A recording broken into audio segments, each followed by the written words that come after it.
Bonjour, bienvenue dans Moon Co, le podcast de Moon Hospitality. Je suis Aziz Temimi, le fondateur, et aujourd'hui, nous allons discuter de sujets hôteliers, investissement et immobilier.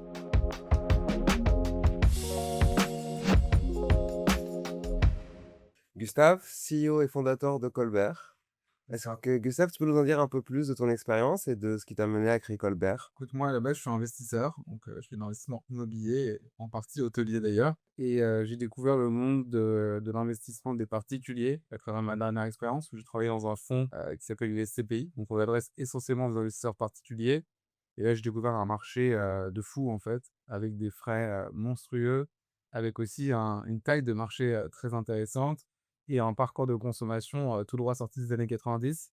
Et donc je me suis dit: «Il y a peut-être quand même quelque chose à faire si on dresse ce constat». Donc en priorité, mettre des bons produits, dans la poche des gens, créer une expérience qui soit un petit peu plus, au goût du jour. Et c'est ça qui m'a motivé à créer donc Colvert, qui est une plateforme de gestion de patrimoine. Super intéressant. L'expérience client, finalement, a été un moteur important de l'entreprise que tu as créée. Et c'est pas ce qu'on a en tête en pensant au métier de service financier et d'investissement. En fait, finance, pour la gestion de patrimoine, on appelle ça les finances personnelles. Il y Mhm. a un peu 2 mots, tu vois, dans Ouais. l'équation. Donc il y a finance, et ça, c'est le truc qui est très commenté. En gros, si tu veux, c'est, mange des brocolis, tu vas maigrir. Ça, c'est la finance. Et ensuite, il y a le mot personnel. Et ça, c'est, il y a, 45 des adultes dans le monde qui sont en surpoids. Donc on sait qu'il faut manger des brocolis à 90, disons. Il y a 40 des gens qui sont en surpoids, qui ne mangent pas que des brocolis. Et parce qu'on a tous des biais, si tu veux, personnels, comportementaux, qui sont très importants, dans ce qu'on consomme, comme nourriture, dans ce qu'on consomme comme vêtements, et dans ce qu'on consomme comme produits financiers. Je pense que le gros amalgame qui est fait dans l'industrie de la finance, c'est de croire que les individus ou de partir du postulat que les individus sont des individus rationnels, uniquement rationnels, et qui vont prendre des décisions sur ces critères uniquement. Si c'était le cas, ce serait très, très différent. C'est drôle. J'ai la même expérience dans mon métier d'hôtelier. Aujourd'hui, beaucoup d'hôteliers pensent que le client va payer plus cher, plus de surface, va payer plus cher un matelas plus épais et va être plus satisfait plus il y aura de services et d'argent investi. Et finalement, ce que les clients remarquent le plus, c'est les petites touches, les petites attentions. Et c'est quand on touche à leurs émotions, à leurs souvenirs et aux relations humaines. Finalement, l'humain n'est pas rationnel, le consommateur n'est pas rationnel. Et tu as utilisé un mot très propre à l'hospitality qui est le parcours client. Est-ce que, quelle est ton interaction avec le métier d'hôtelier? Est-ce que tu as dans ton métier d'investisseur, est-ce que tu as pu interagir avec l'hôtellerie? Oui, j'en ai visité le locaux, étudié mes coûts, j'en ai pas acheté 150, mais déjà acheté des hôtels pour prendre à fond. J'étais, en charge de l'opération, donc je connais la classe d'actifs, et je trouve que c'est une classe d'actifs qui est hyper niche. Quand je te disais, dans ce qui m'a motivé à créer Colbert, c'est que c'est un très gros marché. Bah, l'hôtellerie, c'est tout l'inverse, c'est un tout petit marché. En Europe, c'est à peu près 20 milliards de transactions. En France, c'est autour de 2,5 milliards de transactions en 2024. C'est un tout petit marché. Donc l'histoire, c'est que ceux qui y arrivent sont souvent ceux qui développent et ceux qui font l'activité. Et donc moi, l'une des opérations que j'ai faites et qui était la principale opération que j'ai faite, c'était un hôtelier, mais c'était, tu vois, un king dans sa localité. La localité, elle était très précise, c'était à Rogetas del Mar, en Espagne. Et le gars, donc le mec, c'était un personnage de malade, hein. Il m'a offert un livre sur lui-même. Sa héros, c'était un bureau de méchant dans James Bond dans les années 60. C'était un truc de fou, quoi. Que des photos de lui, que des coupeurs de poste de lui. Et les gars, je lui ai dit, bah, pourquoi vous avez fait, pourquoi vous avez démarré cette activité? Pourquoi vous avez fait ça? Donc, bah, c'était le seul truc où je pouvais démarrer avec zéro. Et donc, c'est souvent des histoires un peu bizarres. C'est-à-dire que lui, il a démarré sur une plage, il n'y avait rien, quoi. C'était le désert.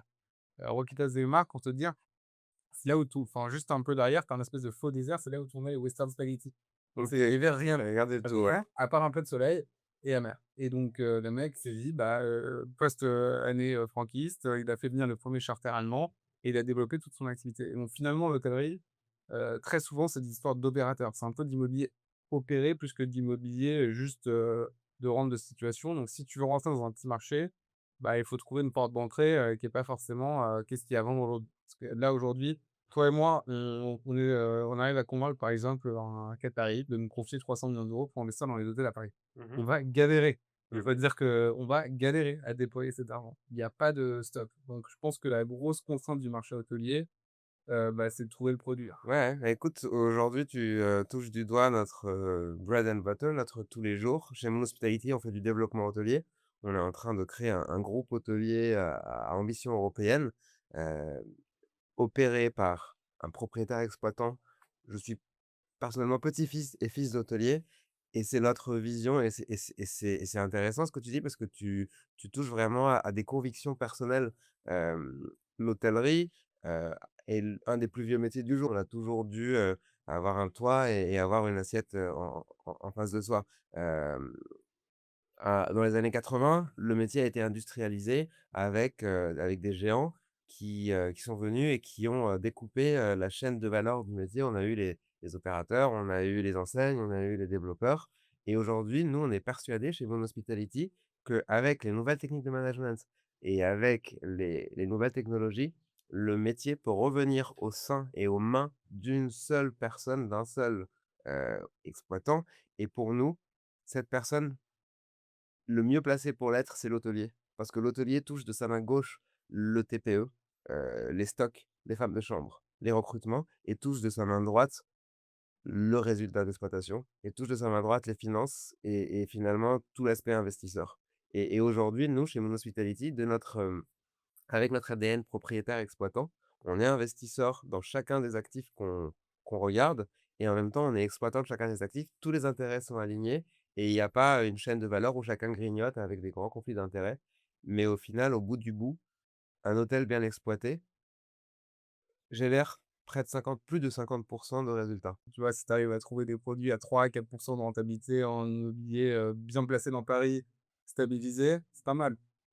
Si tu arrives à 5, c'est très, très bien. Ouais. Donc c'est un peu le problème aussi, c'est que l'hôtellerie, c'est de l'immobilier, mais c'est aussi un outil d'exploitation. Encore une fois, c'est comment est-ce qu'on arrive à trouver la bonne proposition de valeur, pour les investisseurs en jouant les 2. Et c'est vrai qu'en immobilier, c'est bien, mais c'est pas, il y a le classe d'actifs qui est rémunère aujourd'hui, beaucoup plus.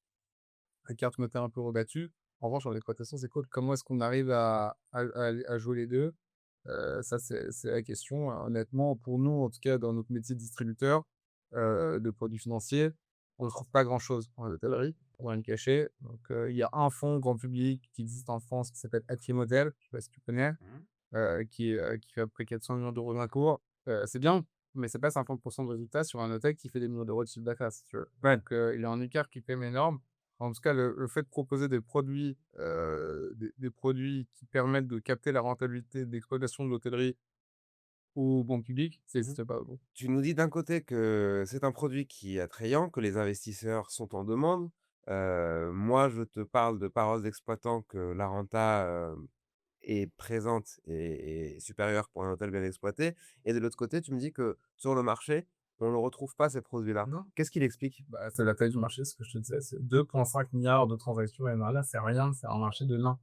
Ouais, donc en fait, si tu veux, il y a une sous-offre structurelle, hein, donc il faut qu'il y ait plus d'offres, ça c'est clair. Et d'ailleurs, quand tu vois aujourd'hui, là, je lisais, j'ai un peu bachoté revenir, Mmh. mais je lisais un petit peu, la doc sur le marché de l'hôtellerie. On voit les institutionnels qui veulent revenir sur le marché, les investisseurs institutionnels, donc les détenteurs d'épargne, les fonds de pension, les assureurs et cetera. Ils regardent essentiellement des stratégies de construction parce qu'en fait, il y a pas de produit. Tu veux investir dans l'hôtellerie aujourd'hui, il faut construire. Il faut développer, il faut créer des produits, il n'y a pas de produits. Je pense que tu es bien placé pour le savoir. C'est très, très difficile de trouver des produits et quand on les trouve, c'est pas gratuit généralement. Donc faut créer le produit, il faut créer la destination, il faut acheter la commercialité, il faut trouver la bonne solution. Et d'ailleurs, i indépendamment de la construction, il y a aussi dans les grandes tendances, je pense qu'on va avoir, dans les années à venir, il y a aussi la reconfiguration d'actifs immobiliers. Parce que pour le coup, des actifs immobiliers, il y en a, au sens global, mais des actifs hôteliers, il y en a assez peu. Mmh. Et quand je te disais que c'était un petit marché, c'est aussi enfin, c'est dans l'absolu, mais c'est surtout en relatif. C'est-à-dire que l'immobilier professionnel en Europe, c'est à près de 200 milliards d'euros de transactions par an. Mmh. Le PV, c'est 20 milliards, c'est 20, donc c'est 10%. C'est Ouais. 10%. C'est petit, c'est vraiment petit. Donc finalement, ce que tu dis, c'est que les bonnes affaires sont rares et quand il y en a, c'est difficile d'y Pour accéder. l'instant, ouais. Pour l'instant, ouais. Et du coup, bah, comme c'est un marché, en fait, si tu veux, qu'est-ce qui fait qu'il y a pas de bon produit d'investissement? C'est que si c'est un petit marché, c'est chiant de trouver le bon produit. Et donc toi, tu es investisseur, si tu es capable de collecter de l'épargne, que ce soit auprès des particuliers ou d'institutionnels, ton truc, ce qui va rendre ta vie facile, c'est de trouver un marché que tu vas pouvoir déployer. Bah oui. Si jamais c'est dur de déployer, tu vas te servir des petits rendements et tu vas devoir beaucoup travailler pour faire un truc, compliqué. Et recommencer Tu à vois? 0 à Tu chaque vas fois. sur un gros marché, des bureaux, qui est dévasté. où il y a beaucoup d'offres et cetera, par exemple, c'est beaucoup plus simple de déployer 200 millions d'euros. Si je reviens à notre exemple de tout à l'heure, où on est toi et moi, on nous confie 200 millions d'euros pour gérer un fonds, X ou Y, on le déploie en 6 mois, le fonds de 200 millions d'euros. Donc il manquerait un acteur quelque part qui cherche et qui fournit. Ouais, mais alors, je pense honnêtement, hein, je pense que c'est il y a un enjeu, enfin, il faut ça vaut pour le résidentiel aussi, hein, par ailleurs, mais il faut une volonté politique à un moment donné de faciliter les règles, enfin, il faut des incitations à transformer, ces bureaux. Il y a 1 million de mètres carrés vacants en Île-de-France. Je pense que des bureaux années 90 à Arcueil, ils vont avoir du mal à être repreneurs, quoi. Donc, en revanche, Ouais. un hôtel 4 étoiles bien configuré à Arcueil, il va être rempli.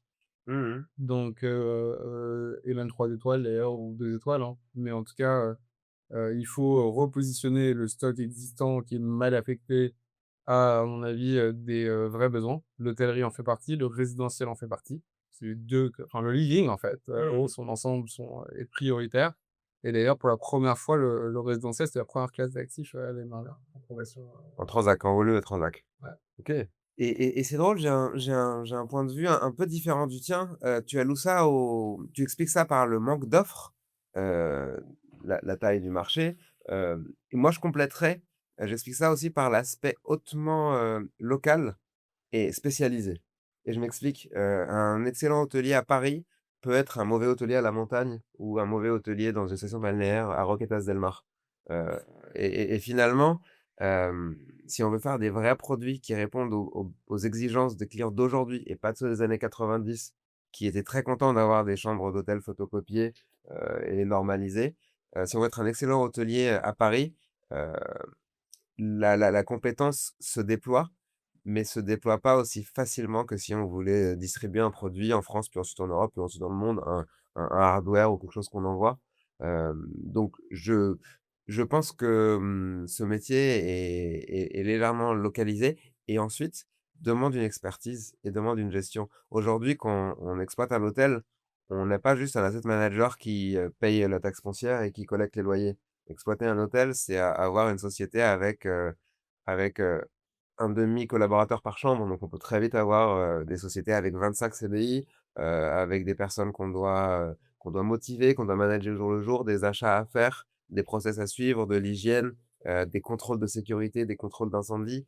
C'est un métier, c'est une société à faire tourner. Aujourd'hui, on compare l'hôtellerie au bureau et au résidentiel, mais il faudrait plutôt comparer l'hôtellerie à la gestion d'un restaurant ou à la gestion, d'une société qui a pignon sur rue et c'est peut-être pour ça que les rentabilités s'approchent plus d'une société qui performe que, la rentabilité d'un bureau en location ou d'un résidentiel. Donc d'une certaine manière, en mettant l'hôtellerie en comparatif avec des actifs immobiliers, on se dit: «Il y en a pas assez», mais en mettant l'hôtellerie en comparaison avec l'industrie de services, peut-être qu'on rentre dans les normes de rentabilité et puis de volume. Ouais, sauf que comme je te disais, enfin, les produits qui te donnent accès à l'exploitation hôtelière, il y en a pas 150, hein. Il y a quelques sociétés hôtelières cotées en bourse si tu veux, mais généralement quand tu as accès on parle de l'objet immobilier associé à l'exploitation, bah, et qui peut d'ailleurs, impliquer un bail commercial avec l'hôtelier qui exploite et qui lui est donc, tu vois, cette entreprise, opérationnelle que tu décris. D'ailleurs moi, toutes les affaires que je faisais, c'était avec des baux, tu vois, 12 ans ferme, commerciaux classiques avec Mmh. l'hôtelier si tu veux. Donc et lui, généralement, c'était un hôtelier qui savait qu'il avait plus intérêt à investir dans ses opérations et le développement de ses opérations que dans l'immobilier, justement. Donc en fait, il y a ces 2 aspects, sauf que tu peux pas faire sans enfin, pas faire l'un sans l'autre, quoi. Ouais. C'est-à-dire que sans immobilier, il y a pas d'hôtellerie. Donc c'est à la fois 2 parties intégrantes de l'hôtellerie qui sont distinctes et en même temps, sans immobilier, il y a pas d'hôtellerie. Donc c'est bon, donc ce qu'on compare, c'est pas l'hôtellerie dans son ensemble, c'est la rentabilité de l'immobilier associé à l'hôtellerie. Tes investisseurs vont dans l'immobilier? Les investisseurs, en général, vont dans l'immobilier, nos clients aussi, maintenant, encore une fois, je pense que tout le monde serait ravi d'augmenter son exposition à l'immobilier et en particulier à l'hôtellerie. Moi, je pense que c'est probablement l'un des investissements les plus rentables à Paris, aujourd'hui. Typiquement, en France, enfin, c'est un eldorado. Je veux dire, on est au-dessus de tous les records. Alors, plus 35 de RevPAR, donc de revenu moyen par chambre, depuis 2019 qui était l'ancien plus haut. On est à 226 € en moyenne par chambre par nuit à Paris aujourd'hui. Mmh. Enfin, Voilà, c'est la moyenne. Donc, tu pas besoin de savoir décorer une chambre, t'as pas besoin de faire de bonnes photos Instagram, c'est la moyenne. La moyenne paye ça. Mmh. La moyenne monte, donc la demande, elle est massive, ça s'appelle une rente de situation. Donc si tu as de l'immobilier hôtelier ou peut-être de l'hôtellerie aujourd'hui à Paris, c'est extraordinaire. C'est extraordinaire. C'est l'un des plus beaux produits d'investissement, mais c'est pour ça que aussi ça tourne pas. C'est que si tu es mauvais, tu gagnes. Donc imagine si tu es bon, tu gagnes beaucoup, OK, mais il y a pas beaucoup de secteurs où tu peux te permettre d'être mauvais et gagner. Mmh. Pas mal. Et l'arbitrage ne dure jamais éternellement et finalement les prix se réajustent et en effet, un investisseur, avisé, regarde 2-3 métriques et se projette avec les tendances. Aujourd'hui, l'hôtellerie est une industrie à l'export. Aujourd'hui, même si tout se passe à Paris, par exemple, aujourd'hui, nous sommes chez Maison Mère, un des hôtels du groupe familial, heu, tout ne peut pas être plus localisé que ce qu'on fait, c'est-à-dire on est ancré dans nos 4 murs, et pourtant tout ce qu'on vend est à l'export. On vend à des Américains, on vend à des Chinois, on vend à des Européens, on vend à des Anglais. Le monde, selon moi, a vocation, à croître. On va avoir, des puissances qui seront de plus en plus grandes. On va avoir une croissance américaine, une croissance chinoise, et chacun de ces, de ces pays va donner naissance à des millionnaires et des gens aisés qui veulent avoir un morceau de Paris, un morceau de la France, un morceau de nos stations balnéaires et de nos stations de ski, et finalement, à l'échelle du monde, remplir un hôtel, sera relativement aisé et je pense que les tendances vont dans le sens de l'hôtellerie, étant donné l'aspect export du métier. La question, c'est, comment est-ce qu'on fait croître, l'offre? Comment est-ce qu'on arrive à répondre à cette, croissance de la demande? Pour l'instant, on n'y arrive pas. On a eu, les JO à Paris cette année, je crois qu'il y a eu une croissance de l'offre hôtelière de 2 Mmh. pour une année de JO. Donc autant dire qu'il y avait quand même une intention politique, Ouais. de faire. C'est pas fameux, quoi. C'est pas c'est pour l'instant, en tout cas, l'offre n'y est pas et encore une fois, je pense que ça, c'est un sujet qui, d'ailleurs, me choque, hein, enfin, ce qui me choque, c'est qu'il soit pas plus abordé par les politiques, mais l'immobilier, c'est une classe d'actifs qui intéresse tout le monde, tu l'as dit en introduction. Heu, on a un vrai, sujet, d'accession à la propriété, on a un sujet, d'accueil des, touristes étrangers. Donc il faut une volonté politique pour, créer un cadre d'investissement, plus propice. Ça, j'en suis absolument convaincu. Et la volonté n'y est pas, spécialement, c'est le chemin du combattant, Oui. les Est-ce que tu as reconversions. entendu une vraie émission, politique de bon niveau qui parle d'immobilier? Ouais, ouais. Quand est-ce que tu as entendu enfin, alors que pour le coup, tu parles aux Français qui se posent des questions sur leur avenir, honnêtement, allez, si c'est pas c'est top 3 nécessairement des sujets qui les intéressent, top 3 c'est sûr. Éducation, santé, immobilier, quoi. Enfin, Mmh. top 3 toujours, ça n'est jamais abordé. On parle, toujours des mêmes thèmes, qui sont pas forcément des thèmes d'ailleurs très optimistes, Mmh. et c'est un peu dommage, tu vois? Donc je pense que, bon désolé pour ce laïus, qui est pas hyper business, mais honnêtement tant qu'il y a pas, le cadre d'investissement pour le faire, bah, ça va être compliqué et on voit aujourd'hui à l'échelle du monde, tu disais, des dirigeants internationaux, qui s'encombrent moins avec, la lo avec certaines contraintes réglementaires Mmh. et qui sont, parfois prennent quelques libertés d'ailleurs de souveraineté territoriale, mais qui ont en tout cas des projets de développement qui sont importants, qui sont pour le développement si tu veux, la construction. Donc, nous on peut continuer à vivre contraints avec des règles qui n'embêtent que nous-mêmes et les gens continueront à venir dans les hôtels qui existent, mais c'est pas comme ça qu'on va développer le marché. Ouais. Tu parlais, Gustave, d'attrait de l'investissement immobilier. L'immobilier a toujours été une part importante du portefeuille de quelque investisseur, aussi sophistiqué qu'il soit. Et aujourd'hui, heu, tu faisais allusion à des rendements qui n'étaient pas suffisants et à des investisseurs qui veulent regarder ailleurs et qui veulent aller chercher de l'immobilier un peu plus punchy ou qui veulent peut-être même délaisser cette classe d'actifs. Qu'est-ce qui a fait que l'immobilier était, pendant très longtemps, elle a toujours été une classe d'actifs qui attire et qu'est-ce qui fait qu'aujourd'hui, peut-être qu'elle attire moins? L'immobilier, c'est hyper, émotionnel, comme, domaine d'actifs. C'est palpable, c'est concret, ça répond à un besoin primaire. Tu vois, si tu reprends la pyramide de Maslow, tu vois, c'est tout en bas, mettre un toit au-dessus de ta tête. C'est ça, mais, le message, sous-jacent et donc dans certains pays, notamment, les pays latins, la culture de la propriété, donc ça vaut pour la France, l'Italie, l'Espagne, la culture de la propriété est hyper importante. Et c'est pour ça que c'est un vrai désastre, c'est que enfin, c'est une vraie problématique, c'est que quand tu regardes l'intention des jeunes de devenir propriétaire, elle est quasiment pareil, en fait, que 30 ans en arrière, sauf que, je crois qu'on a 3 fois moins propriétaires que, nos parents ou nos grands-parents. Même âge OK. aujourd'hui, moi, j'ai à peu près 35 ans, toi aussi. On si je prends le chiffre de 35 ans qui est dans ses études, on est à peu près, je crois 24 de propriétaires à 35 ans aujourd'hui. C'était, plutôt au-delà des, 60 il y a, 2 Et générations de qu'est-ce ça. qu'il explique? Bah, c'est trop cher et c'est complètement décorrélé, de l'évolution, des revenus. C'est-à-dire qu'en fait, tout le monde vit au même endroit, donc dans les grandes villes. Ça, c'est un 1er point. Avant, les gens ne vivaient pas tous au même endroit, on était quand même mieux répartis sur le territoire et ces grandes villes aujourd'hui, ont une croissance, de l'immobilier qui était beaucoup plus rapide que la croissance des revenus. Un truc qui l'explique assez bien. Nous, on vit dans un pays qui est quand même assez réglementé, Mmh. et donc typiquement, les loyers sont réglementés enfin, à Paris. Et donc il y a une courbe qui s'appelle, la courbe de Freigit, on va vous envoyer le lien si vous voulez, qui compare l'évolution des prix et l'évolution des loyers, depuis 30 ans. Bah, c'est 2 courbes, qui se sont plus dit bonjour depuis 30 ans. Ça fait ça.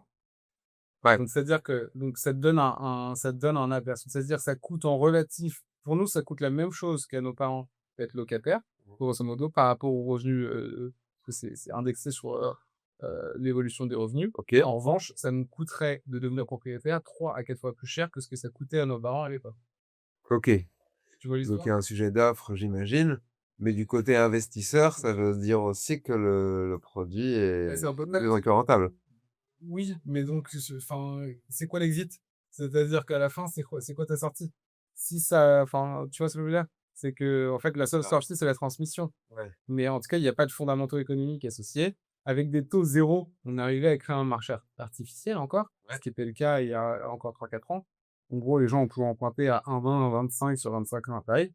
Là, tu mets des taux à 4.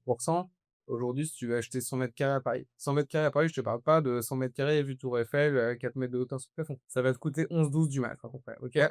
Bon, bref, il te faut, 7 000 € par mois à peu près de mensualité.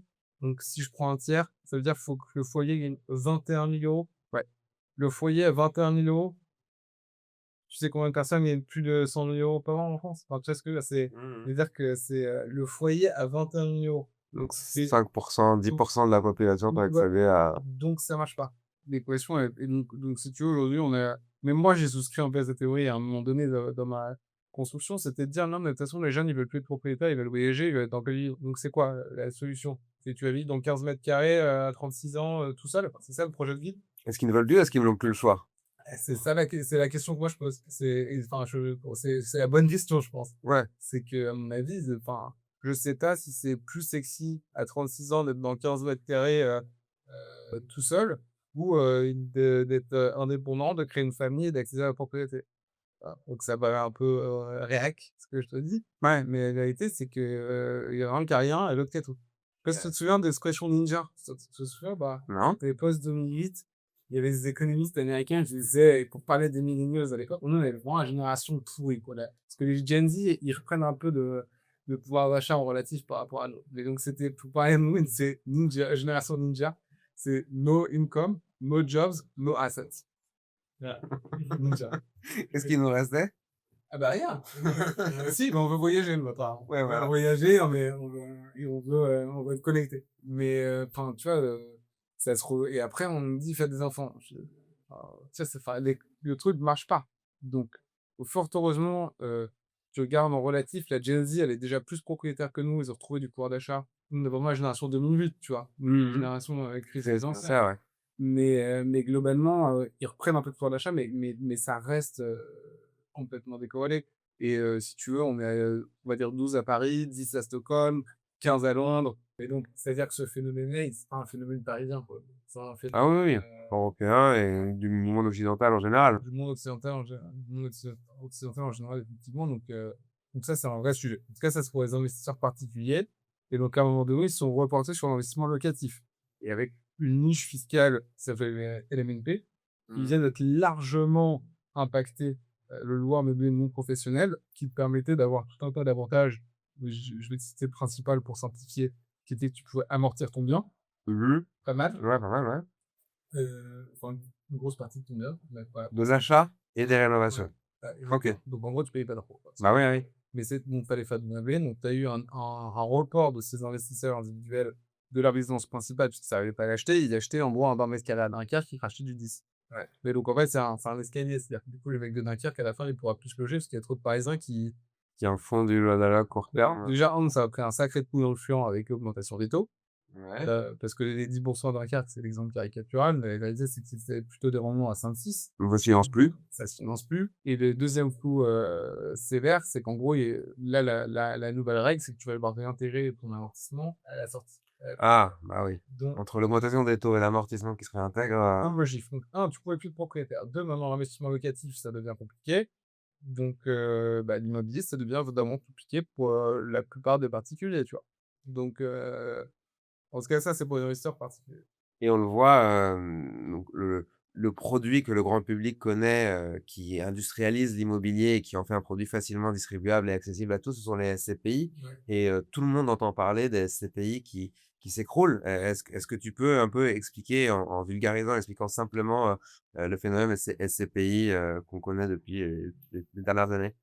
Ouais, déjà, l'immobilier, c'est une classe d'actifs qui plaît aux Français, donc en direct, en investissement locatif, on l'a dit aussi, et effectivement, même en indirect. Tu as 1 million de détenteurs de parts de SCPI en France, donc c'est quand même pas un petit marché, c'est Des petits porteurs? de petits points. OK, donc monsieur tout le monde, toi et moi qui met, 5, 10, 20 000 €. Le ticket moyen, c'est plutôt un peu plus que ça. Et la moyenne des porteurs de parts de SCPI sont plutôt 60 ans. OK. Je sais plus le chiffre exact en tête, mais en gros, pour te donner un ordre d'idée, c'est de mémoire, hein, on est autour des 30 000 à 40 000 € de ticket moyen et autour des 60 ans. Donc c'est pas les plus jeunes, si tu Ouais, veux. mais ça reste monsieur tout le monde qui Ouais. épargne de l'argent Ouais, après avoir travaillé mais toute sa vie. à partir de 1 000 € ou 500 € et pour le coup, ça a plutôt tendance à se rajeunir. En gros, ça te permet d'investir dans l'immobilier à 100. C'est un fonds qui a contraint d'investir dans l'immobilier à 100, qui collecte des loyers et qui te les redistribue sous forme de dividendes. Il te les distribue trimestriellement ou mensuellement. Donc c'est un vrai substitut de. Maintenant, dans les faits, c'est à 94 investi sur de l'immobilier commercial ou professionnel. Ouais. Donc, bureau, commerce, logistique, OK. etc.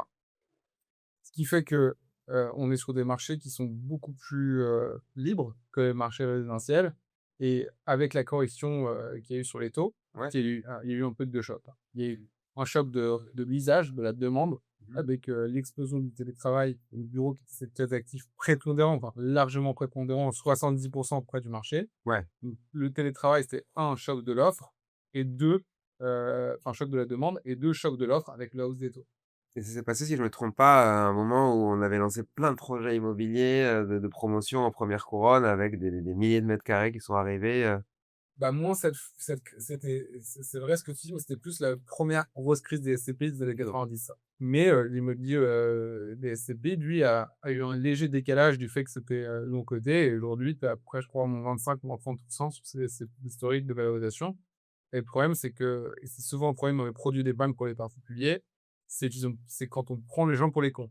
Mmh. Donc si je te dis: «Tu as aucun risque», fais-moi confiance, vas-y. Tu aucun risque, Mmh. d'accord? C'est comme du fonds en euros et que tu te retrouves à prendre -20, -30, ça fait mal. Ouais. Et sache que ces SCPI, elles étaient financées pour beaucoup à crédit. Donc toi, tu as fait un crédit, donc tu pensais t'enrichir, tu as fait un crédit à, je sais pas moi, 100 000, 200 000, imagine-toi, pour un truc qui vaut 150 €. Donc tu rembourses un crédit à 200 sur un truc qui vaut 150. Et ce qui s'est passé du coup, et c'est malheureusement toujours le cas sur ces produits non pétés, enfin, c'était dans l'histoire, c'est que en gros, tu as donc baisse des prix des actifs réels, ensuite baisse des prix d'appart, et la troisième conséquence, c'est les investisseurs qui partent tous en courant. C'est, l'analogie, qu'aiment bien prendre certains gérants, c'est, la sortie du stade de foot. Ouais. Imagine tout le monde qui veut sortir en même temps du stade, bah, ça donne ça. Et donc en gros, pour faire sortir les gens, si tu as plus personne qui veulent rentrer, c'est le cas évidemment de toutes ces je te parle en centaines de millions d'euros de parts en attente de compensation là. Ouais. On a 300-400 millions d'euros de parts en attente de compensation. D'être, rachetés et Ça, je pour te sortir et ils ont sauf qu'il pas y a personne en écouté. face. Il y a Ouais. personne en face parce que pour que les CPI assurent la liquidité, il faut un acheteur. Il y a personne en face. Donc comment tu fais? Il y a une seule manière de faire, tu vends des actifs. Sauf que qu'est-ce qu'on s'est dit sur le marché? Il est au plus bas et le tapis. Donc tu vends quoi dans un marché qui est pourri? Tu vends de bons actifs au mauvais prix. Donc Ah ouais. tu détruis de la valeur. Donc c'est une catastrophe Et pour ceux effectivement. qui restent, du coup, on va venir encore plus diminuer la valeur de leur Ah actif et c'est un cercle c'est vertueux là, le couteau qui un tombe. cercle vicieux, ouais. C'est le couteau qui tombe. Et ça et surtout, moi j'entends souvent ça, ça n'a rien à voir avec une action en bourse qui baisse. Rien à voir. C'est-à-dire qu'une action en bourse, demain, Total fait -10 ou +10, Ouais, c'est le même objet. Tu vois? L'appréciation de la valeur de cet objet évolue, mais ouais, c'est le même objet. ouais. Là, tu l'as compris, quand une SCPI perd de sa valeur, généralement, tu as donc ces fuites de capitaux qui supposent des ventes, donc ça ne sera plus le même objet à la Donc fin le bilan, il est diminué de ce qu'on a dû, et liquider. plutôt des bons actifs, Ah en bah, oui, hein, parce qu'il fait. y a pas d'autre choix. Tu abîmes ton exi non, c'est pas, ça vaut plus 10 moins 10. C'est même pas le même objet. Ouais, C'est beaucoup plus grave. et ça pousse des gens à partir encore plus vite et ça pousse de plus les C'est un actifs cercle à être vicieux. vendus et c'est ouais. Maintenant, immodestement, j'avais écrit un article dans Les Échos que je pourrais vous mettre en commentaire si vous voulez, en 2025, qui préfigurait ce qui s'est passé. Heu, il y avait des classes d'actifs qui pouvaient mieux s'en sortir. Les foncières cotées avaient déjà corrigé. Nous, on a honnêtement, fait des très mauvaises opérations sur ces foncières cotées, dans la même période. Certaines classes d'actifs, le résidentiel, on a augmenté les prix de part sur un de nos partenaires qui s'appelle Kieneo sur le résidentiel. On a mis un peu de temps, en revanche, à regarder l'hôtellerie et là, on commence tout juste à le regarder parce que l'hôtellerie, souviens-toi, crise de la demande aussi quand même en plein covid où on savait pas où on allait, quoi, tu vois? On savait pas qu'on prenait des enfin, je pense que Bah, toi, tu oui. l'as vécu comme hôtelier, tu veux peut-être nous Tous les hôtels étaient fermés. ouais.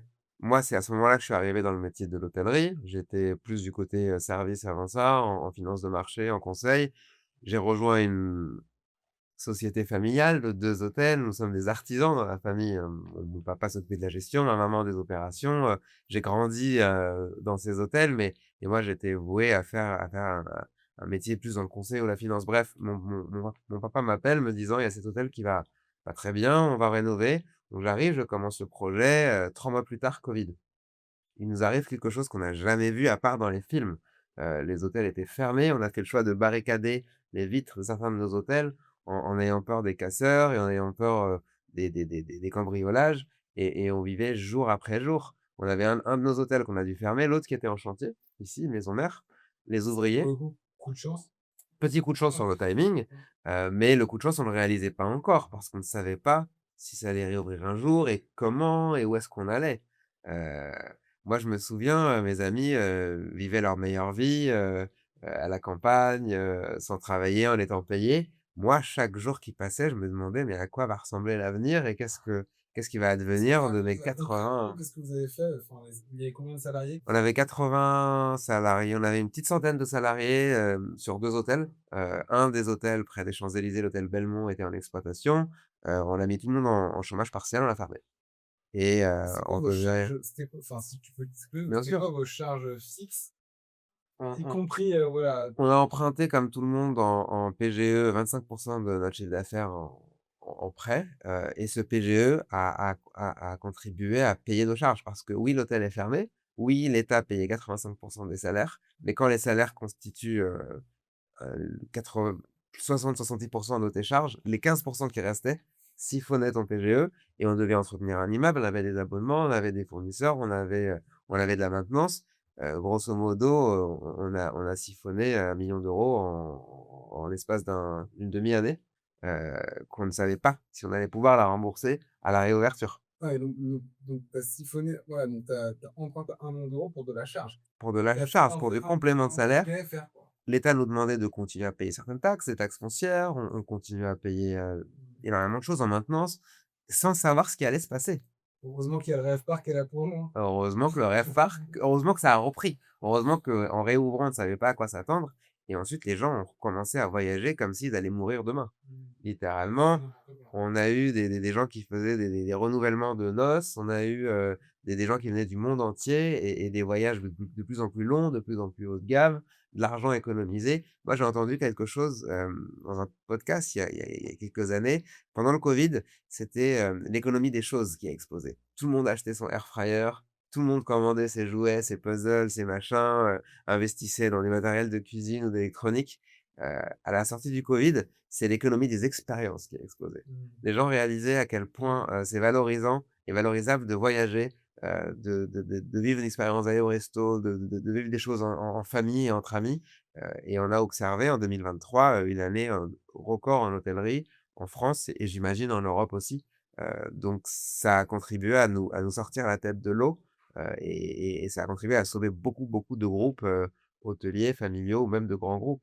Le 2e hôtel qu'on avait qui était en chantier, les banques ont perdu en foi et en confiance. Donc les banques ont fermé les robinets et elles sont revenues sur leurs paroles en freezant, en gelant, tout process. Les ouvriers ont dû poser les outils et rentrer chez eux. On a eu un chantier qui s'est arrêté pendant 6 mois parce que tout le monde a perdu foi dans le système et les banques ne faisaient pas confiance elles ne faisaient pas toutes ne faisaient pas confiance en l'État, heu, au sujet de la garantie, des prêts.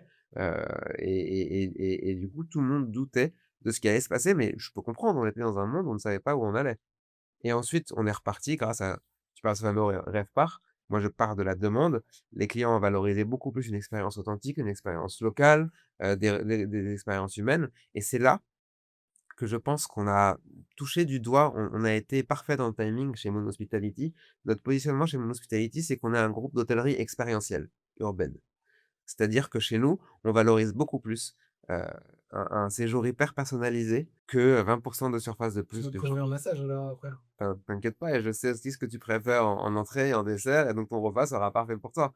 Nous, Gustave, on fait des recherches sur nos clients. Avant qu'ils arrivent, on a une équipe, de jeunes guest managers qui vont, aller chercher sur les réseaux sociaux les informations publiques, qui vont passer des coups de fil aux clients, qui vont leur envoyer des mails pour aller comprendre: «Est-ce que tu as des enfants? Qu'est-ce qu'ils aiment?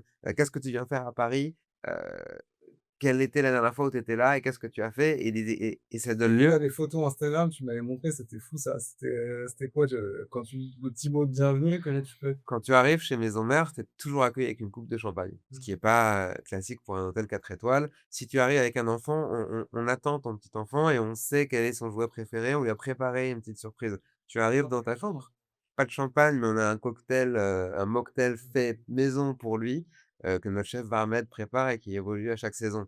Tu arrives dans ta chambre, on a trouvé une photo de toi, et de madame, sur Insta, s'il est public bien sûr. Il est posé sur ton oreiller, on a des petits ballons, on a un mot personnalisé, fais attention, on peut préserver une chambre pour ton restaurant. Le lendemain, si on sait que tu vas à Disneyland et que le petit Gaspard, ton fils, est dingue de Mickey, on va imprimer sur la mousse de son chocolat chaud une petite tête de Mickey avec «Bonne journée Gaspard». Si en rentrant, tu arrives avec un sac du PSG, que tu chattes les veilleurs de nuit, au sujet de ton équipe préférée, le lendemain, la resto petit-déj et les réceptionnistes de jour seront au courant parce qu'on a 2 réunions quotidiennes au sujet des préférences de nos clients et au final, nous, on a la chance d'avoir un client sur 5 qui nous laisse un commentaire positif sur Google et TripAdvisor et un client sur 7 qui revient et notre prix moyen, Génère autant de commentaires. Ça m'intéresse vraiment. comment je génère autant de commentaires? Écoute, nous, on s'applique sur le ça va sonner, très préparé, très gnangnan, mais c'est la réalité, on se concentre sur la satisfaction du client. Nous, ce qu'on veut, c'est avoir un impact ici. On veut créer un wow moment, on veut avoir un déclic et quand tu arrives et tu trouves une tarte au citron sur ton lit qui est la tarte au citron, autour de laquelle tu as demandé ta femme en mariage il y a 10 ans à Montmartre et qu'on a parlé au veilleur de nuit la veille en arrivant et que nous, on a préparé ce petit truc et ben là, ça t'émeut aux larmes. Quand, tu reviens pour la 2e fois, mais qu'on se souvient de toutes tes préférences et que tout le monde t'appelle par ton nom dans tout l'hôtel, là, tu te dis: «Waouh, il y a quelque chose auquel je ne m'attendais pas». C'est la the cherry on the cake, la cerise sur le gâteau, c'est de l'émotionnel, c'est de la relation client et à ce moment-là, quand il y a de la relation de personne à personne, on a un biais de réciprocité chez les humains, on veut rendre et à ce moment-là, on a juste à le demander, tout simplement, heu, très poliment Ou et je demandais quand même à la sortie, vous dit: «Voilà, si vous avez la gentillesse de me mettre un commentaire, ça serait top». on explicite la chose et très discrètement, une fois à la sortie, après avoir fait Et tu reçois un petit email aussi après ou pas? oui, on a aussi un petit message qui part à la fin.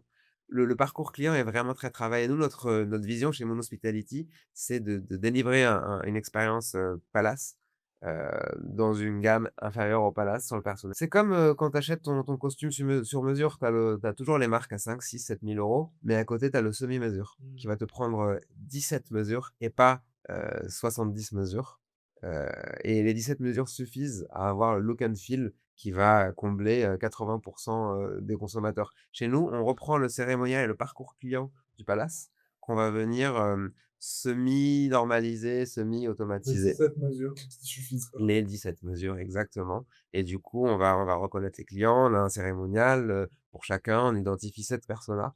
Le jeune couple avec enfants, le loisir, le corpo. Pour chacune des personas, on a un parcours différent et ensuite on va faire du cas par cas.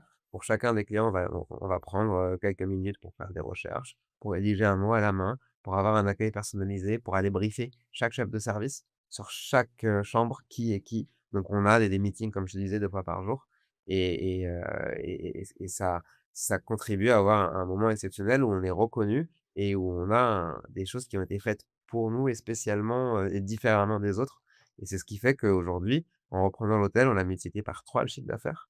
On a augmenté la rentabilité à plus de 50 et quand on voit je suis entrepreneur et financier. Quand, en tant qu'entrepreneur, on avait la tête dans le guidon, on a juste exécuté, on a fait les choses, on a créé l'hôtel de notre tripes. Je suis devenu un grand gamin avec mon équipe et on a mis de côté, tout l'aspect financier pendant 2 ans. Au bout de 2 ans, on se lève, on prend de la distance et on voit ses résultats financiers et là, ma casquette de financier revient, ma casquette EBITDA revient et là, je me dis: «Waouh, attends, il y a un truc à faire» et d'ailleurs, il y a des amis investisseurs et des gens du milieu, qui me nudgent et qui arrêtent pas de me taper sur l'épaule en me demandant, «Est-ce que tu as un actif? Je suis là» et c'est là qu'on a compris qu'il fallait faire quelque chose, qu'il fallait créer un groupe hôtelier et un fonds d'investissement hôtelier et c'est vers ça qu'on va. En tout cas, je témoigne, l'expérience, elle est singulière.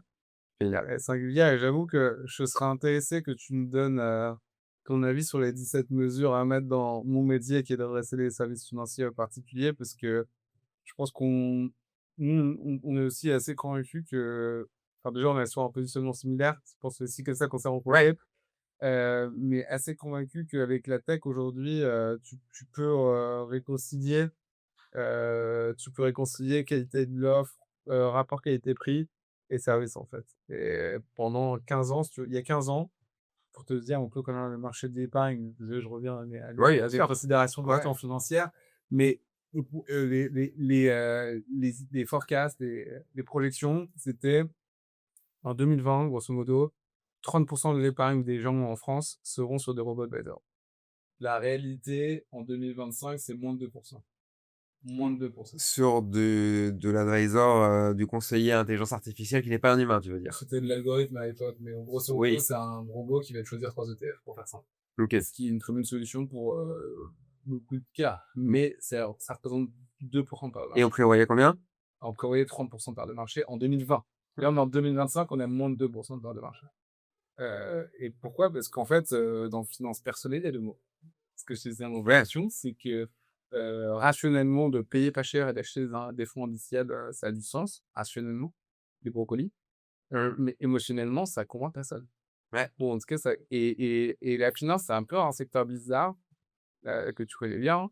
C'est que ceux qui le font peuvent s'en passionner. Sauf que Mmh. ça passionne généralement pas beaucoup au-delà. Ouais. Et même au-delà, ça peut vite être plutôt une charge mentale et une phobie, administrative que, un super hobby, quoi, tu vois? Ouais. Et c'est valable et là, tu serais surpris, moi, dans mes clients, je pense que les services financiers, c'est le premier secteur. Oui. Donc les gens travaillent dans la finance, c'est nos clients, enfin, c'est notre secteur le plus important. Parce que Vous êtes c'est eux, pour le coup, ils savent qu'il faut le faire, ouais, mais ils savent ils ont aussi vraiment pas que envie de le faire. ça prend du temps et qu'ils ont pas envie d'avoir la charge mentale. Donc le fils du cordonnier le moins bien chaussé s'applique dans ce milieu. On veut pas s'en occuper personnellement, donc on va mandater des professionnels pour le faire, Et ça pendant qu'on s'occupe de l'argent des autres. oui, c'est ça, ouais, généralement, c'est tu vois, par exemple, c'est des banquiers en M&A, tu vois, c'est pas exactement la même chose. Et le problème, si tu veux, aussi qu'on a nous, c'est que dans un hôtel, comme tu le disais, c'est un des métiers les plus vieux au monde. Tu rentres, tu sais ce que c'est qu'un repas qui est bon, pardon.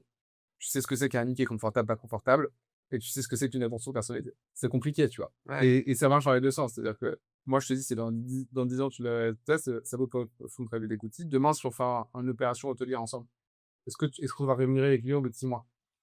Tout de suite. Bah, voilà. Donc ça suppose donc en fait, tout ce qu'on vend au départ, on vend quoi? De la Mmh. confiance. Que ça. Ouais. Donc vendre la confiance à partir de, tu vois? Ouais. D'hypothèses, de recommandations, de creds, d'accords passés, mais tout ce que tu vends, c'est de la confiance. Et quand je te dis de la confiance, c'est pas fort comme émotion humaine, la Bah confiance. oui. À combien de personnes tu fais confiance? Ouais, on peut À combien de ça, personnes tu ouais, fais ouais. confiance? Mmh. En vrai. Tu dirais comme ça, honnêtement, je trouve, tu prends n'importe qui, à combien de personnes tu fais confiance? pense que le nombre de gens qui utilisent plus de 10 personnes, c'est limité, hein. Ouais. Donc, t'imagines que toi, ton défi, c'est de vendre de la confiance, donc de Ouais. rentrer dans le top 10 des gens. T'imagines? C'est un défi, hein? Mmh. Rentrer dans le top 10 des gens. Mmh. J'avais pas formulé comme ça, donc c'est un sacré défi, mais c'est ultra humain. Et ce qui génère la confiance, c'est pas toujours ce qu'on pense, tu vois? Et il y a un mec que j'ai trouvé assez passionnant, j'avais vu j'avais entendu dans un podcast aussi, il posait la question justement, un gars, il disait: «Qu'est-ce qui crée les conditions de la confiance?» Et alors? Bah, toi, qu'est-ce que tu dirais ça, par exemple? Je vais te donner un résultat très, très rationnel, les résultats passés. Mmh. Ensuite beaucoup moins rationnel, est-ce que tu arrives à faire des liens entre, cette personne ou ce contexte avec d'autres personnes et d'autres contextes passés, auxquels, qui t'ont touché personnellement? Ce qui est peut-être un biais, heu Mais alors, je reformule un tout petit peu. Quels sont les attributs dans une personne que tu chercherais pour lui faire confiance? Que tu chercherais à identifier pour lui faire confiance? ah! La, la droitesse, l'intégrité, l'honnêteté et ensuite peut-être, la capacité à faire passer, les intérêts de quelqu'un d'autre avant les siens. Moi, j'ai répondu comme toi, hein. Enfin, tu vois, quand je me suis posé la question, et parce qu'en fait, on cherche à se dire: «Qu'est-ce qui ferait qu'on serait convaincu que cette personne est digne de confiance?» Mmh Mais mh. c'est pas forcément ça qui te ferait avoir confiance en quelqu'un. Ce qui te ferait confiance avant enfin, ce qui te ferait avoir envie d'avoir confiance en quelqu'un, c'est souvent des choses beaucoup plus émotionnelles. Et si tu arrives à susciter la confiance, évidemment, il faut en être digne et avoir toutes les qualités que tu viens de citer. Mais c'est avoir ces qualités ne justifie en rien ta capacité à susciter la confiance. Et à la fin de la journée, que tu sois dans les services financiers, que tu sois dans l'hôtellerie, que tu sois dans ce que tu veux, on est tous des êtres humains qui cherchent à passer une bonne journée. L'hôtelier vend du lifestyle, vend de l'expérience et vend du fun à ses clients et nous, on pense qu'une partie des investisseurs sont attirés par, oui, le rendement et oui, tout simplement le rendement, mais aussi par le lifestyle, de l'hôtel. Qui n'a jamais qui n'a pas rêvé d'avoir son resto, d'avoir son hôtel pour y recevoir ses amis? Imagine si on peut offrir à des investisseurs un rendement, qui dépasse les 10, mais aussi, une communication fun sur les réseaux sociaux, aussi, la capacité de venir, dîner et séjourner dans son hôtel, 1, 2, 3 fois par an, et d'en parler autour de soi. Nous, ce qu'on pense, c'est qu'aujourd'hui, on cherche du lifestyle, on cherche du sens, on cherche du storytelling en tant que consommateur, mais l'investisseur personnel n'est d'autre qu'aujourd'hui des gens de notre génération qui sont attirés par la même chose que nous et si on peut packager tout ça, sans oublier le rendement qui est bien entendu, la chose principale, je pense qu'on met le doigt sur un besoin qui n'est pas répondu par une grande partie, des investissements et aujourd'hui, qui reviennent à de la paperasse et à des choses boring et qui ennuient tout le monde. Et je pense que le meilleur point d'entrée pour ça, c'est quoi? Dans ton business? C'est L'hôtelier, l'exploitant. Voilà, et c'est celui qui l'incarne. C'est-à-dire qu'on revient, en fait, dans, tu vois, l'expérience de l'artisanat, de l'identification, de la personnalisation. C'est un peu les portes dans lesquelles on entre et aujourd'hui, on fait beaucoup plus facilement confiance à quelqu'un, Ouais, qu'à une marque. quelle identité, ouais. Exactement, et donc c'est pour ça que, les marques, doivent être incarnées et toi tu le fais très bien avec Maison Mère et Non Hospitality et à mon avis, ça peut pour ton groupe être une énorme force et en plus, là où c'est intéressant, c'est que nous, on est incarnés à la fois par toi et par ton hôtel, dans lequel on est aujourd'hui. Mmh. Donc, il y a une preuve de concept. Ça, je pense, c'est assez fort, effectivement. En tout cas, nous, on voit, il y a une vraie volonté, tu vois, de notre client de participer aussi à des deals comme ça. Maintenant, j'ai un peu, j'aime bien dire, j'ai 2 cerveaux, hein. Avec mon cerveau de financier et mon cerveau d'entrepreneur, on va dire vendeur. Ouais. Et sans que ça soit un gros mot.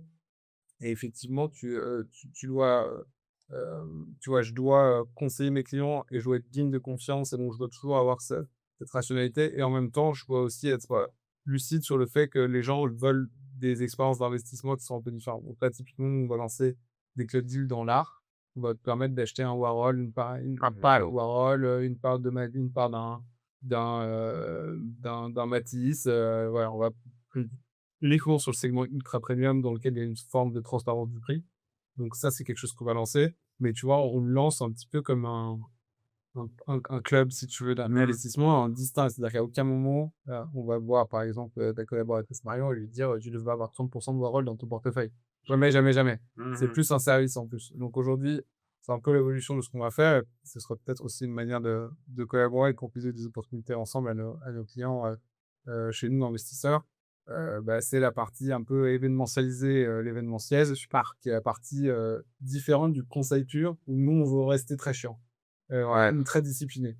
Mais ça veut pas dire qu'on t'autorise pas toi en responsabilité à prendre tes investissements. Brandy Colbert, ce serait sous la même ombrelle. Ouais, enfin, en tout cas, on travaille toujours avec des partenaires. Nous, sur toutes les classes d'actifs, on est le meilleur partenaire du marché. Ouais. C'est aussi c'est un, point de différenciation, hein. Je parlais des SCPI tout à l'heure, mon principal concurrent, je ne citerai pas, en tout cas celui, avec lequel on est souvent comparé, il a référencé toutes les SCPI qui ont baissé leur prix de part. Toutes. Ouais. Il y avait, plus de 50 SCPI sur son site. J'ai les screenshots, si jamais se pose la question, tu regardes cette vidéo. Mais donc toutes les SCPI qui ont baissé leur prix de part. Donc il y a aucune sélection. Nous, on avait, en 2023, on avait, 2 SCPI sur le site. Parce qu'on n'en trouvait pas d'autres, pas parce qu'on avait tu vois, on en a acheté ouverte, on peut travailler avec qui on veut. On avait 2 SCPI sur le site. Bah oui, mais aujourd'hui, on a nos clients, ils gagnent de l'argent pendant que le reste du marché a peu de bouillon. Ouais, tu vends sous la métier un travail de Que là, curation. on se comprend. Mais en tout cas, on fait effectivement ce travail d'épuration et le jour où on se comprend, on dit: «Ah, désolé man, voilà pourquoi on avait pris cette décision. Tu fais des choix. Voilà pourquoi on avait fait ce choix. Ouais, Peut-être stratégie. aujourd'hui, je touche du bois, on s'est pas trompé et nos paris ont été payants, même très payants. Mais en tout cas, ce sur quoi on s'engage, c'est qu'on sait d'en prendre un reste. Là, tu prends ton téléphone, tu appelles n'importe qui chez nous, tu dis: «C'est quoi ce fonds?» Tu as quelqu'un au bout du fil qui va te répondre. Ouais. C'est lui, le gérant on le connaît, on l'a vu là, voilà pourquoi on l'a sélectionné, ta, ta, ta. Les indices, pourquoi vous travaillez avec eux, c'est quoi les prix des indices, ta, ta, ta, ta, ta, tout ça. Et ça, ça vaut pour toutes les contextes. Donc toujours cette idée très curative pour le coup. On en est convaincu. Pour l'instant, honnêtement, ça n'a pas été un selling point très fort, mais je continue d'y croire. Voilà, Bah oui, c'est un métier de service, d'accompagnement et de conseil. et c'est aussi du long terme. C'est-à-dire que là, tu vois, il y a 3 ans, les gens me disaient: «Ouais, tu lances une assurance vie, c'est quoi ta performance?» Je dis: «Bah, Un pas poste. pergona. Maintenant, j'ai des performances, c'est plus. Ouais. Donc ça se vend tous. Enfin, on est parmi les meilleurs, en gestion pilotée de tout le marché, sur l'année 2024. On fait plus de 20% sur notre mandat unique. Alors, Part, hein. c'est une performance publique, pas besoin de disclaimer et ça, c'est assez cool. Bah, génial, bravo. Gustave, tu es en relation tous les jours avec énormément d'investisseurs et du coup, tu prends le pouls du marché. Est-ce que tu vois aujourd'hui les investisseurs, se tourner de plus en plus vers l'hôtellerie, les institutionnels autant que les particuliers? Mmh. Alors, les institutionnels, bah, déjà, je distingue complètement l'investissement institutionnel de l'investissement des particuliers. Ah ouais. Pourquoi? Parce qu'un institutionnel, il a la contrainte de déployer de l'argent. Donc l'investissement pour l'institutionnel, c'est pas une option, Ouais. c'est une nécessité et ça, c'est une énorme différence entre ces 2 types d'acteurs de l'investissement. Donc ils sont moins exigeants sur les rendements? C'est c'est ça a plein d'implications, cette différence-là. Mais en tout cas, du coup, l'investisseur institutionnel, lui, pour le coup, c'est une entité rationnelle qui Ouais, a déployé et alloué du capital. OK. Et l'immobilier, c'est une partie de son allocation de capital. Mmh. En 2008, on était descendu à 5. Dans les années 80, on était plutôt à 15-20. On est plutôt remonté dans les années 2010-2020 autour des 15%, 10-15%. Donc, il y a une allocation dans l'allocation active globale qui est allouée à l'immobilier. OK. Le gros de l'allocation de tous ces institutionnels, historiquement, c'est de l'obligataire. Donc, c'est 60%, grosso modo, tu sais, tu as déjà entendu 60-40. Ouais. Grosso modo, c'est un 60-40 à nuancer avec des actifs de mon côté qui aujourd'hui représentent une part de plus en plus importante de ces investisseurs institutionnels. OK. Après, ce qu'on voit, c'est qu'à mon avis, pour le coup, il va y avoir un retour des institutionnels sur l'immobilier. Ils sont quand même bien désengagés avec les étaux. Pourquoi? C'est assez, enfin, quand même important de le comprendre. Mmh. Imagine-toi qu'à Paris, d'acheter un bureau prime bien localisé loué, c'est 3-3,5%. Là, aujourd'hui, tu peux prêter de l'argent aux États-Unis pour 4,5. Ah ouais. Sur un truc liquide. Ouais. S'ils font ces choix-là, c'est parce qu'ils ont des options. C'est dans les allocateurs d'actifs. Donc, aujourd'hui, il y a quand même du rendement sur l'immobilier, donc une prime de risque qui redevient attractive, des taux qui sont plutôt en train de baisser en parallèle, OK. une bonne prime de risque, des taux qui sont en train de baisser. Donc, oui, les investisseurs institutionnels vont revenir sur l'immobilier, ça, j'en suis à peu près certain. Ce que j'ai lu, c'est que l'hôtellerie est plutôt en haut des secteurs privilégiés ou à prioriser. Ouais. Vraiment, avec les contrats de déploiement qu'on a évoqués, ça reste un petit marché. Donc, ils vont se positionner sur l'hôtellerie par 2 biais, la VFA, donc la construction de nouveaux projets, et ou par la reconfiguration d'anciens bureaux vacants en hôtellerie. Ça me paraît être les 2 trends à suivre, prioritairement, cette année et je pense que pour les instituts, ça couvre le sujet. Et de mon côté, pour les instituts, côté terrain, aujourd'hui, moi, je suis sollicité par des investisseurs, et en effet, ce qui manque, c'est le produit et pas l'argent. J'ai une liste, d'invest, que je sais que je peux appeler parce qu'ils me relancent régulièrement, lorsque je trouverai un actif et en effet, heu, le VFA, et la transformation de bureau, on la cote, parce qu'il y a beaucoup de produits. Le challenge devient tout simplement BTP. Il y a des bureaux que tu peux transformer, et tenir l'équation du rendement, d'autres qui sont un peu trop, complexes et trop chers à transformer et du coup, on a des produits qui sont là et qui ne fonctionnent pas en C'est bureau, que le prix est qui ne toujours pas assez fonctionnent bas. pas en immobilier. C'est que le prix est toujours pas assez bas. Mais aujourd'hui, les gens ne veulent pas corriger, les instituts préfèrent les garder, les porter 1 an de plus, 1 an et demi de plus, 2 ans de plus. Donc on a des actifs vacants que tout le monde connaît et qui ne bougent pas parce qu'ils ne fonctionneront pas en clinique, il ne fonctionnera pas en bureau, il ne fonctionnera pas en hôtel et donc l'actif reste là, tout le monde le regarde, tout le monde le connaît jusqu'au moment où l'instit Le fait prix suivre. doit s'ajuster. C'est passionnant en tout cas de voir cette, correspondance terrain, d'autant mieux si on avait des belles hypothèses. Pour les particuliers. Pour les particuliers, ça a rien à voir. Parce que le particulier, il a pas besoin d'investir et ça, je pense que c'est vraiment quelque chose qui est mal compris. S'il n'investit pas, c'est un manque à gagner relatif, c'est-à-dire Ouais. relatif. Donc il le réalise pas, tu vois? La majorité des gens ne le réalisent pas, ne voient pas l'investissement comme une contrainte. Voilà. Donc déjà, ils s'en foutent donc d'investir, dans l'hôtellerie, dans, les bureaux, ou dans les actions. Moyennes, hein, en général. Oui, le coût d'opportunité en moyenne, c'est un concept un peu flou pour monsieur tout le monde. C'est pas, en tout cas, c'est pas quelque chose, voilà, qui est du tout il y a évidemment des passionnés qui probablement écouteront ça et seront scandalisés par ce que je viens de dire. Ouais. Mais moi, je te dis, la plupart des particuliers ne doivent pas investir. Donc ce qui fait que les gens investissent, c'est soit effectivement, des gens très rationnels pour le coup et bien pris de conscience du fait que leur retraite future, il va falloir que la finance en partie, Mmh. qu'ils seront capables de se projeter avant 30 ans et cetera. Il n'y en aura vraiment pas de la majorité des gens. Soit, des gens qui vont être séduits par une proposition, attractive ou propre. Donc là, ce qui va te driver, c'est généralement la performance, ta crédibilité et quand tu y réfléchis en mode: «Est-ce que ça peut me faire gagner de l'argent?» C'est: «Est-ce que ça peut changer un peu ma vie?» quoi, tu vois? Si je te dis: «Tu vas gagner 2 ou 3 par an», la plupart des gens, enfin, tu vois, c'est pas un vrai driver. Ou alors, à l'inverse, est-ce que je vais vraiment prendre aucun risque?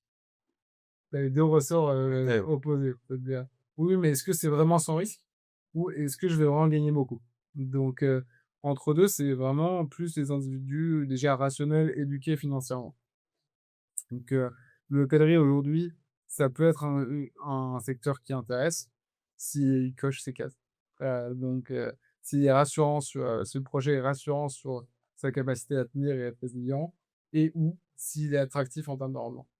Ouais, je Mais comprends. mais ce que je te dis, ça vaut pour tout et d'ailleurs, on parlait le taux d'équipement en immobilier aujourd'hui, il est égal au taux d'équipement en crypto chez dans ma génération. Ça te donne un ordre d'idée de types d'actifs qui sont regardés par notre génération Ouais. d'investisseurs et ça corrobore ce que je suis en train de te dire, c'est-à-dire, la crypto, tu investis là parce que ça a du sens. Tu investis là parce que c'est, bon pour la planète. Tu investis là parce que ça sert 6 vraiment. Tu investis parce que potentiellement, tu vas changer, tu vas faire x10, x100. Ouais. Faut carrément faut, enfin, ça va potentiellement changer ta vie, en fait. Bon, c'est pas du tout un conseil, c'est un constat. Mon conseil, c'est justement de rationaliser un peu votre approche, Ouais. de déconstruire tous tes biais émotionnels, Ouais. et la façon la plus simple de le faire, c'est de l'interroger. Mais si vous voulez une lecture, il y a un livre qui s'appelle Psychology of Money de Morgan Housel qui est excellentissime, qui déconstruit tous les grands biais émotionnels qu'on a vis-à-vis de l'argent. Absolument passionnant. Je pense que ça peut servir. Moi, à la fin du truc, je me suis dit moi-même, je vais confier mon argent à l'un de mes collaborateurs ou à l'un de mes associés parce qu'en fait, j'ai encore trop de biais, quoi. Ouais, donc donner le bouton rouge à quelqu'un qui n'est pas soumis aux mêmes émotions que toi, quoi. Exactement Et et pourquoi pas prendre son bouton rouge à lui? mais bien sûr, mais enfin, en fait, on a tous des biais et là où c'est vicieux, c'est qu'il y a plein de biais. C'est-à-dire que là où tu as grandi, ça va créer des biais.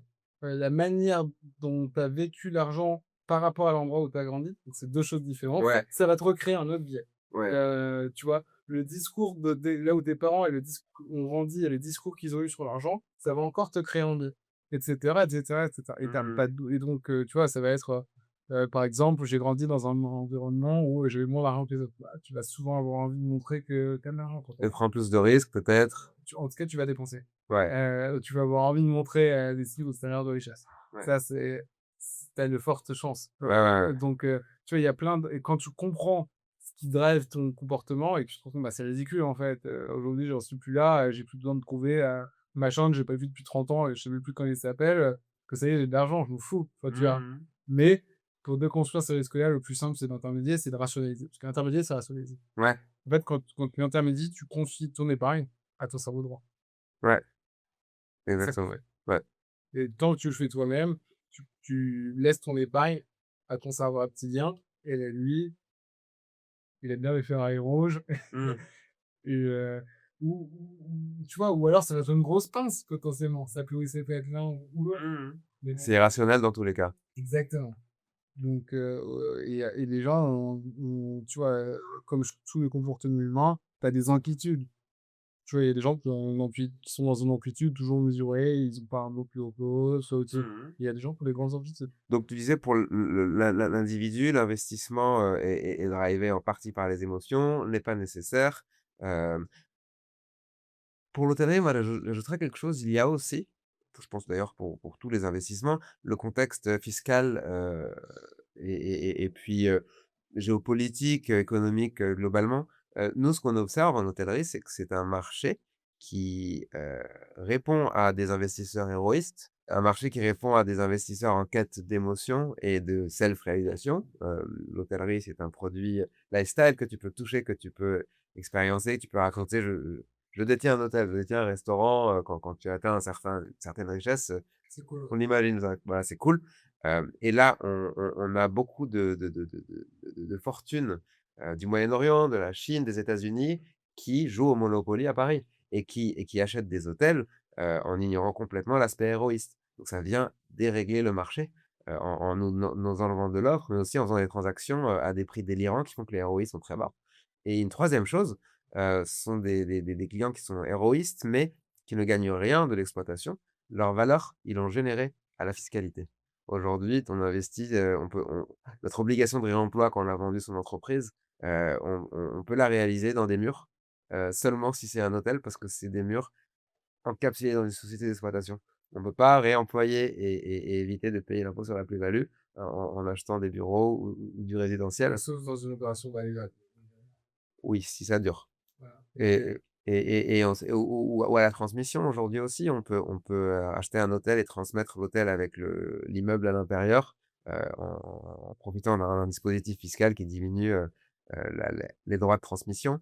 Donc du coup, on a ces investisseurs qui sont non héroïstes ou du moins dont le ROI n'apparaît pas dans l'exploitation, qui viennent, heu, qui viennent s'ajouter, à un marché habituel d'offres et de demandes, et c'est un excellent point et pour le coup, dans le marché des particuliers, je t'ai parlé de 90 des particuliers en introduction, il y a à peu ouais. près 10 des particuliers qui ont de l'argent et quand tu as de l'argent, ça redevient un sujet. Tu deviens presque un incite en fait, tu es obligé d'investir, et te rendre dans cette logique-là. Tu te retrouves dans cette logique de départ. Mais c'est vrai que cette population-là, aujourd'hui, la plupart des gens qui cherchent à les adresser, Mmh mh. tu peux taper Blackstone, Goldman Sachs, sont des petites marques comme ça, hein. Quand tu viens sur le marché français, tu vas chercher qui? Les intermédiaires. Ça veut dire que, y compris cette population-là, et d'ailleurs le luxe ultime, quand tu as gagné beaucoup d'argent, c'est d'avoir ton propre intermédiaire. Ça s'appelle un family office. Ouais.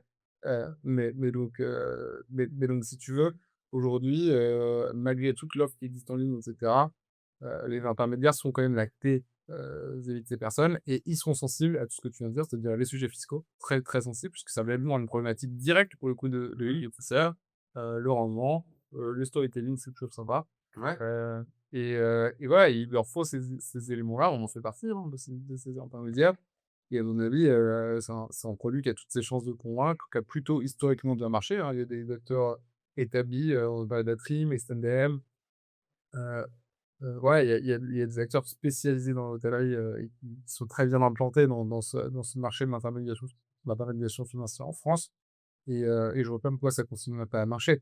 Maintenant, encore une fois, le défi, c'est, quand on a un nouvel acteur, c'est effectivement de créer la confiance, Mmh. de trouver de trouver son réseau de distribution dans cet écosystème et puis ensuite, une fois qu'on a tout ça, c'est de délivrer.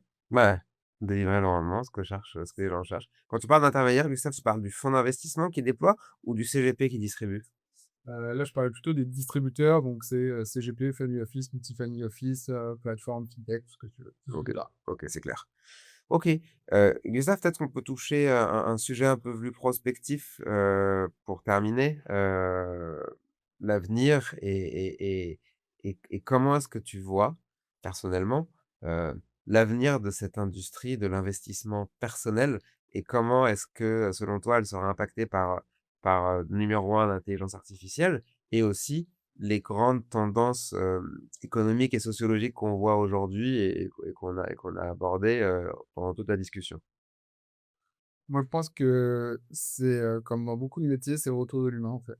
C'est-à-dire Mmh. pour paradoxalement, ces métiers, si tu voulais avoir de l'impact, dans les années 90, tu voulais faire quelque chose à l'échelle mondiale, il fallait travailler chez, Sanofi, L'Oréal, IBM. Ouais, ouais. Aujourd'hui, avec la tech, tu peux avoir de l'impact avec un micro, 2 caméras et tu peux toucher, 100 personnes ou 10 000 personnes ou 10 millions de personnes. Donc il y a une l'impact qu'on est capable d'avoir avec peu de moyens, peu de ressources, peu d'humains, il est complètement décuplé. C'est le retour de l'artisanat. Et ça nous met au centre, c'est la personne. C'est l'humain qui est au centre, du projet et donc je pense que typiquement dans le métier, d'hôtelier, dans les métiers d'hôtellerie, tu l'as dit toi-même tout à l'heure, c'est le retour de l'hôtelier au Ouais. sales propre, c'est-à-dire, celui qui maîtrise toute la chaîne de valeur et dans les services financiers, je pense que c'est le retour du conseiller indépendant. C'est un secteur qui était vu comme très éclaté, dans lequel il y a eu beaucoup de consolidation, il y a eu Mmh. beaucoup de rachats, Ouais. et cetera et pour autant, il y a exactement le même nombre de conseillers qu'il y a 10 ans de pré-consolidation. C'est te dire le renouvellement qu'il y a qui est extrêmement fort, cette appétence pour ceux qui font le conseil financier à s'émanciper, à pouvoir faire leurs propres choix, à faire leur propre curation, comme on le disait. Maintenant, il faut qu'ils aient les outils. Donc les anciens se sont consolidés et des nouveaux sont arrivés. Exactement, ouais. Mais OK. là, en ce moment, à l'heure où je te parle, dans le marché des CGP, pour faire ça en France, Mmh. tu as Goldman Sachs, Apax, Blackstone, KKR, Brookfield. Voilà, enfin, tu as Mmh. vraiment les plus gros fonds du marché qui sont présents, en train de consolider un secteur qui est censé être vieillissant, Ouais. mais en fait, qui est quand même C'est dynamique, il y a des attractif, choses qui se passent. très attractif, effectivement. Et est-ce qu'ils ont leurs outils? Est-ce qu'ils ont leurs process, Ça, ces grandes boîtes? ils investissent dedans. À ma connaissance, tu vois, quelqu'un qui a des solutions intégrées qui fait tout, heu, j'en connais pas. Ouais. Ils investissent. Moi, je pense que comme très souvent, il y a peut-être aussi des nouveaux acteurs qui vont arriver avec une solution, qui va être capable d'adresser plus globalement le marché. En tout cas, nous, c'est notre choix chez Colbert. Ouais. Elle a testé pour nous, on a fait le métier. J'ai rencontré personnellement 400 investisseurs, j'ai testé ma plateforme, j'ai construit ma plateforme après avoir testé les plateformes métiers. Et là, nous, aujourd'hui, on a vraiment ce souhait, de permettre à ceux qui veulent se lancer, de se lancer avec nous et de leur donner tous nos outils et tout notre savoir-faire. Mmh.